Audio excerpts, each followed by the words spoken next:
स्वागत है आपका द क्लासिकल स्टोरीज में। आइए सुनते हैं मुंशी प्रेमचंद जी की कहानी ज्योति। तो चलिए शुरू करते हैं। विधवा हो जाने के बाद बूटी का स्वभाव बहुत कटु हो गया था। जब बहुत जी जलता तो अपने मृत पति को कोसती, आप तो सिधर गए, मेरे लिए ये जंजाल छोड़ गए। जब इतनी जल्दी जाना था तो ब्याह न जाने किस लिए किया। घर में भुनी भांग नहीं, चले थे ब्याह करने। वह चाहती तो दूसरी सगाई कर लेती। हीरो में इसका रिवाज है। देखने सुनने में बुरी ना थी। एक दो आदमी तैयार भी थे, लेकिन बूटी पतिव्रता कहलाने के मोह को ना छोड़ सकी। और यह सारा क्रोध उतरता था बड़े लड़के मोहन पर, जो अब 16 साल का था। सोहन भी छोटा था और मैना लड़की थी। ये दोनों अभी किसी लायक ना थे। अगर ये तीनों ना होते तो बूटी को क्यों इतना कष्ट होता। जिसका थोड़ा सा काम कर देती वही रोटी कपड़ा दे देता। जब चाहती किसी के सिर बैठ जाती। अब अगर वह कहीं बैठ जाए तो लोग तो यही कहेंगे कि 3-3 बच्चों के होते हुए उसे ये क्या सूझी। मोहन भरसक उसका भार हल्का करने की चेष्टा करता। गायों भैंसों की सानी पानी दूहना मतना यह सब कर देता, लेकिन बूटी का मुंह सीधा ना होता था। वह रोज एक न एक खुचड़ निकालती रहती और मोहन ने भी उसकी घुड़कियों की परवाह करना छोड़ दिया था। पति उसके सिर गृहस्थी का यह भार पटक कर क्यों चला गया, उसे यही गिला था। बेचारी का सर्वनाश ही कर दिया।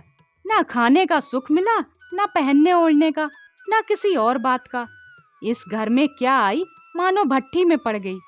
उसकी वैधव्य साधना और अतृप्त भोग लालसा में सदैव द्वंद मचा रहता था, और उसकी जलन में उसके हृदय की सारी मृदुता जलकर भस्म हो गई। पति के पीछे और कुछ नहीं तो बूटी के पास 400-500 के गहने थे, लेकिन एक एक करके सब उसके हाथ से निकल गए। उसी मोहल्ले में उसकी बिरादरी में कितनी ही औरतें थीं जो उससे जेठी होने पर भी गहने झमकाकर, आंखों में काजल लगाकर, मांग में सिंदूर की मोटी सी रेखा डालकर मानो से जलाया करती थी। इसीलिए अब उनमें से कोई विधवा हो जाती तो बूटी को खुशी होती, और ये सारी जलन वह लड़कों पर निकालती, विशेषकर मोहन पर। वह शायद सारे संसार की स्त्रियों को अपने ही रूप में देखना चाहती थी। उत्साह में उसे विशेष आनंद मिलता था। उसकी वंचित लालसा जल न पाकर ओस चाट लेने में ही संतुष्ट होती थी। फिर यह कैसे संभव था कि वह मोहन के विषय में कुछ सुने और पेट में डाल ले। ज्यों ही मोहन संध्या समय दूध बेचकर घर आया, बूटी ने कहा, देखती हूँ तू अब साड़ बनने पर उतारू हो गया है। मोहन ने प्रश्न के भाव से देखा। कैसा साड़? बात क्या है? तू रुपया से छिप छिप नहीं हंसता बोलता, उस पर कहता है कैसा साड़? तुझे लाज नहीं आती? घर में पैसे पैसे की तंगी है और वहां उसके लिए पान लाए जाते हैं, कपड़े रंगाए जाते हैं। मोहन ने विद्रोह का भाव धारण किया। अगर उसने मुझसे 4 पैसे के पान मांगे तो मैं क्या करता? कहता कि पैसे दे तो लाऊंगा। अपनी धोती रंगने को दी, उससे रंगाई मांगता। मोहल्ले में एक तू ही धन्ना सेठ है, और किसी से उसने क्यों न कहा। यह वह जाने मैं क्या बताऊं। तुझे अब छैला बनने की सूझी है। घर में भी कभी 1 पैसे का पान लाया? यहाँ पान किसके लिए लाता? क्या तेरे लिए घर में सब मर गए हैं? मैं न जानता था तुम पान खाना चाहती हो। संसार में 1 रुपया ही पान खाने जोग है। शौक सिंगार की भी तो उम्र होती है। बूटी जल उठी। उसे बुढ़िया कह देना उसकी सारी साधना पर पानी फेर देना था। बुढ़ापे में उन साधनों का महत्व ही क्या। जिस त्याग कल्पना के बल पर वह स्त्रियों के सामने सिर उठाकर चलती थी, उस पर इतना बड़ा कुठाराघात। इन्हीं लड़कों के पीछे उसने अपनी जवानी धूल में मिला दी। उसके आदमी को मरे आज 5 साल हुए, तब उसकी चढ़ती जवानी थी। 3 बच्चे भगवान ने उसके गले मर दिए। नहीं अभी वह कई दिन की। चाहती तो आज वह भी होठ लाल किए, पाँव में महावर लगाए, बिछुए पहने मटकती फिरती। यह सब कुछ उसने इन लड़कों के कारण त्याग दिया, और आज मोहन उसे बुढ़िया कहता है। रुपया उसके सामने खड़ी कर दी जाए तो चुहिया सी लगे। फिर भी वह जवान है और बूटी बुढ़िया है। बोली, हाँ और क्या, मेरे लिए तो अब फटे चीथड़े पहनने के दिन है। जब तेरा बाप मरा था तो रुपया से मैं 2-4 साल ही बड़ी थी। उस वक्त कोई घर कर लेती तो तुम लोगों का कहीं पता न लगता, गली गली भीख मांगते फिरते। लेकिन मैं कह देती हूँ, अगर फिर तू उससे बोला तो या तो तू इस घर में रहेगा या मैं रहूंगी। मोहन ने डरते डरते कहा, मैं उसे बात दे चुका हूँ अम्मा। कैसी बात? सगाई की। अगर रुपया मेरे घर में आई तो झाड़ू मार कर निकाल दूंगी। यह सब उसकी माँ की माया है। वह कुटनी मेरे लड़के को मुझसे छीने लेती है। राड़ से इतना भी नहीं देखा जाता। चाहती है उसे सौत बनाकर मेरी छाती पर बैठा दे। मोहन ने व्यथित कंठ से कहा, अम्मा, ईश्वर के लिए चुप रहो। क्यों अपना पानी आप खो रही हो? मैंने तो समझा था 4 दिन में मैंने अपने घर चली जाएगी, तुम अकेली पड़ जाओगी। इसीलिए उसे लाने की बात सोच रहा था। अगर तुम्हें बुरा लगता है तो जाने दो। तू आज से यही आंगन में सोया कर और गाय भैंसे बाहर पड़ी रहेंगी। पड़ी रहने दे, कोई डाका नहीं पड़ा जाता। मुझ पर तुझे इतना संदेह है? हाँ, तो मैं यहाँ ना सोऊंगा, तो निकल जा घर से। हाँ, तेरी यही इच्छा है तो निकल जाऊंगा। मैना ने भोजन पकाया। मोहन ने कहा, मुझे भूख नहीं है। बूटी उसे मनाने न आई। मोहन का युवक हृदय माता के इस कठोर शासन को किसी तरह स्वीकार नहीं कर सकता। उसका घर है, ले ले। अपने लिए वह कोई दूसरा ठिकाना ढूंढ लेगा। रुपया ने उसके रूखे जीवन में एक स्निग्धता भर दी थी। जब वह एक अव्यक्त कामना से चंचल हो रहा था, जीवन कुछ सूना सूना लगता था। रुपया ने नौ वसंत की भांति उसे पल्वित कर दिया। मोहन को जीवन में एक मीठा स्वाद आने लगा। कोई काम करना होता पर ध्यान रुपया की ओर लगा रहता। सोचता, उसे क्या दे दे कि वह प्रसन्न हो जाए। अब वह कौन मुंह लेकर उसके पास जाएगा? क्या उससे कहे कि अम्मा ने उससे मिलने के लिए मना किया है? अभी कल ही तो बरगद के नीचे दोनों में कैसी कैसी बातें हुई थी। मोहन ने कहा था, रूपा, तुम तो इतनी सुंदर हो, तुम्हारे 100 ग्राहक निकल आएंगे। मेरे घर में तुम्हारे लिए क्या रखा है? इस पर रुपया ने जो जवाब दिया था वह तो संगीत की तरह अब भी उसके प्राण में बसा हुआ था। मैं तो तुमको चाहती हूँ मोहन, अकेले तुमको। परगने के चौधरी हो जाओ तब भी मोहन हो, मजूरी करो तब भी मोहन हो। उसी रुपया से आज वह जाकर कैसे कहे, मुझे अब तुमसे कोई सरोकार नहीं रहा। यह नहीं हो सकता। उसे घर की परवाह नहीं है। वह रुपया के साथ माँ से अलग रहेगा। इस जगह ना सही, किसी दूसरे मोहल्ले में सही। इस वक्त भी रुपया उसकी राह देख रही होगी। कैसे अच्छे बीड़े लगाती है। कहीं अम्मा सुन पावे कि वह रात को रुपया के द्वार पर गया था तो परान ही दे दे परान। अपने भाग तो नहीं बखारती कि ऐसी देवी बहू मिली जाती है। न जाने क्यों रुपया से इतनी चिढ़ती है। वह जरा सा पान खा लेती है, जरा साड़ी रंग कर पहनती है, बस यही तो। चूड़ियों की झनकार सुनाई दी। रुपया आ रही है। हाँ, वही है। रुपया उसके सिरहाने आकर बोली, सो गए क्या मोहन? घड़ी भर से तुम्हारी राह देख रही हूँ, आई क्यों नहीं? मोहन नींद का मक्कर किए पड़ा रहा। रुपया ने उसका सिर हिलाकर कहा, क्या सो गए हो मोहन? उन कोमल उंगलियों के स्पर्श में क्या सिद्धि थी, कौन जाने। मोहन की सारी आत्मा उन्मत्त हो उठी। उसके प्राण मानो बाहर निकलकर रुपया के चरणों में समर्पित हो जाने के लिए उछल पड़े। देवी वरदान के लिए सामने खड़ी है। सारा विश्व जैसे नाच रहा है। उसे मालूम हुआ जैसे उसका शरीर लुप्त हो गया है। केवल वह एक मधुर स्वर की भांति विश्व की गोद में चिमटा हुआ उसके साथ नृत्य कर रहा है। रुपया ने कहा, अभी से सो गए क्या जी? मोहन बोला, हाँ, जरा नींद आ गई थी रूपा। तुम इस वक्त क्या करने आई? कहीं अम्मा देख लें तो मुझे मार ही डालें। तुम आज आए क्यों नहीं? आज अम्मा से लड़ाई हो गई। क्या कहती थी? कहती थी रुपया से बोलेगा तो मैं प्राण दे दूंगी। तुमने पूछा नहीं? रुपया से क्यों चिढ़ती हो? अब उनकी बात क्या कहूँ रूपा। वह किसी का खाना पहनना नहीं देख सकती। अब मुझे तुमसे दूर रहना पड़ेगा। मेरा जी तो ना मानेगा। ऐसी बात करोगी तो मैं तुम्हें लेकर भाग जाऊंगा। तुम मेरे पास एक बार रोज आया करो, बस, और मैं तुमसे कुछ नहीं चाहती। और अम्मा जो बिगड़ेंगी तो मैं समझ गई। तुम मुझसे प्यार नहीं करते। मेरा बस होता तो तुमको अपने प्राण में रख लेता। इसी समय घर के किवाड़ खटके। रुपया भाग गई। मोहन दूसरे दिन सोकर उठा तो उसके हृदय में आनंद का सागर भरा हुआ था। वह सोहन को बराबर डांटता रहता था। सोहन आलसी था, घर के काम धंधे में जी न लगाता था। मोहन को देखते ही वह साबुन छिपाकर भाग जाने का अवसर खोजने लगा। मोहन ने मुस्कुराकर कहा, धोती बहुत मैली हो गई है सोहन, धोबी को क्यों नहीं देते? सोहन को इन शब्दों में स्नेह की गंध आई। धोबिन पैसे मांगती है तो पैसे अम्मा से क्यों नहीं मांग लेते? अम्मा कौन दिए देती हैं, तो मुझसे ले लो। यह कहकर उसने एक इकन्नी उसकी ओर फेंक दी। सोहन प्रसन्न हो गया। भाई और माता दोनों ही उसे धिक्कारते रहते थे। बहुत दिनों बाद आज उसे स्नेह की मधुरता का स्वाद मिला। इकन्नी उठा ली और धोती को वहीं छोड़कर गाय को खोलकर ले चला। मोहन ने कहा, रहने दो, मैं इसे लिए जाता हूँ। सोहन ने पघैया मोहन को देकर फिर पूछा, तुम्हारे लिए चिलम रख लाऊं? जीवन में आज पहली बार सोहन ने भाई के प्रति ऐसा भाव प्रकट किया था। इसमें क्या रहस्य है, यह मोहन की समझ में न आया। बोला, आग हो तो रख लाओ। मैना सिर के बाल खोले आंगन में बैठी घरौंदा बना रही थी।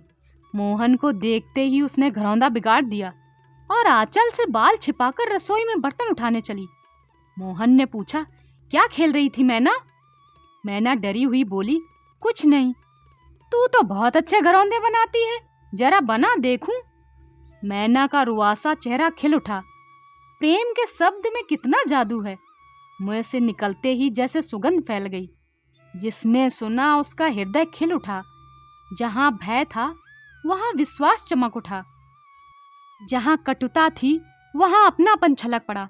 चारों ओर चेतना दौड़ गई। कहीं आलस्य नहीं, कहीं खिन्नता नहीं। मोहन का हृदय आज प्रेम से भरा हुआ है। उसमें सुगंध का विकर्षण हो रहा है। मैना घरौंदा बनाने बैठ गई। मोहन ने उसके उलझे हुए बालों को सुलझाते हुए कहा, तेरी गुड़िया का ब्याह कब होगा मैना? न्योता दे, कुछ मिठाई खाने को मिले। मैना का मन आकाश में उड़ने लगा। जब भैया पानी मांगे तो वह लोटे को राख से खूब चमकाकर पानी ले आएगी। अम्मा पैसे नहीं देती।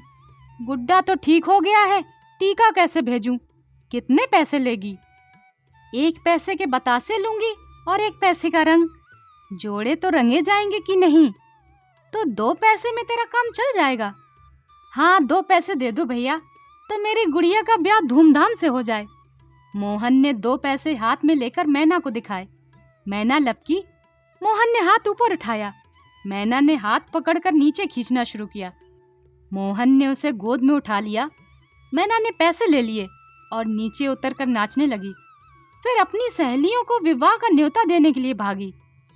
उसी वक्त बूटी गोबर का झावा लिया पहुंची। मोहन को खड़े देखकर कठोर स्वर में बोली, अभी तक मटर गश्ती हो रही है, भैंस कब दुही जाएगी? आज बूटी को मोहन ने विद्रोह भरा जवाब न दिया, जैसे उसके मन में माधुर्य का कोई सोता फूट गया हो। माता को गोबर का बोझ लिए देखकर उसने झावा उसके सिर से उतार लिया। बूटी ने कहा, रहने दे, जाकर भैंस दू। मैं तो गोबर लिए जाती हूँ। तुम इतना भारी बोझ क्यों उठा लेती हो? मुझे क्यों नहीं बुला लेती? माता का हृदय वात्सल्य से गदगद हो उठा। तू जा अपना काम देख, मेरे पीछे क्यों पड़ा है? गोबर निकालने का काम मेरा है और दूध कौन दुहेगा? वह भी मैं करूँगा। तू इतना बड़ा जोधा है कि सारे काम कर लेगा। जितना कहता हूँ उतना तो कर ही लूँगा। तो मैं क्या करूँगी? तुम लड़कों से काम लो जो तुम्हारा धर्म है। मेरी सुनता है कोई? आज मोहन बाजार दूध पहुंचाकर लौटा तो पान, कत्था, सुपारी, एक छोटा सा पानदान और थोड़ी सी मिठाई लाया। बूटी बिगड़कर बोली, आज पैसे कहीं फालतू मिल गए थे क्या? इस तरह उड़ावेगा तो कै दिन निभा होगा। मैंने तो 1 पैसा भी नहीं उड़ाया अम्मा। पहले मैं समझता था तुम पान ही नहीं खाती, तो अब मैं पान खाऊंगी।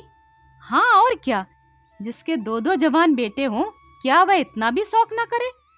बूटी के सूखे कठोर हृदय में कहीं से कुछ हरियाली निकल आई। एक नन्ही सी कोपल थी, उसके अंदर कितना रस था। उसने मैना और सोहन को 1-1 मिठाई दे दी और एक मोहन को देने लगी। मिठाई तो मैं लड़कों के लिए लाया हूँ अम्मा। और तू तो बूढ़ा हो गया। क्यों? इन लड़कों के सामने तो बूढ़ा ही हूँ, लेकिन मेरे सामने तो लड़का ही है। मोहन ने मिठाई ले ली। मैना ने मिठाई पाते ही गप से मुंह में डाल ली थी। वह केवल मिठाई का स्वाद जीभ पर छोड़कर कब की गायब हो चुकी थी। मोहन को ललचाई आंखों से देखने लगी। मोहन ने आधा लड्डू तोड़कर मैना को दे दिया। एक मिठाई धोने में बची थी। बूटी ने उसे मोहन की तरफ बढ़ाकर कहा, लाया भी तो इतनी सी मिठाई, यह ले ले। मोहन ने आधी मिठाई मुंह में डालकर कहा, अब तुम्हारा हिस्सा अम्मा। तुम्हें खाते देखकर मुझे जो आनंद मिलता है उसमें मिठास से ज्यादा स्वाद है। उसने आधी मिठाई सुहन और आधी मिठाई मोहन को दे दी।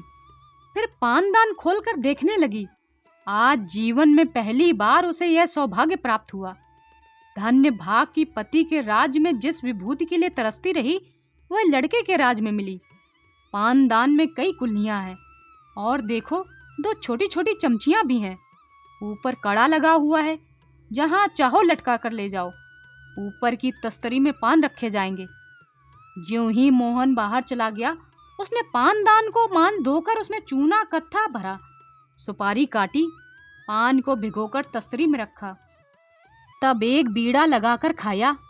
उस बीड़े के रस ने जैसे उसके वैधव्य की कटुता को स्निग्ध कर दिया। मन की प्रसन्नता व्यवहार में उदारता बन जाती है। अब वह घर में नहीं बैठ सकती।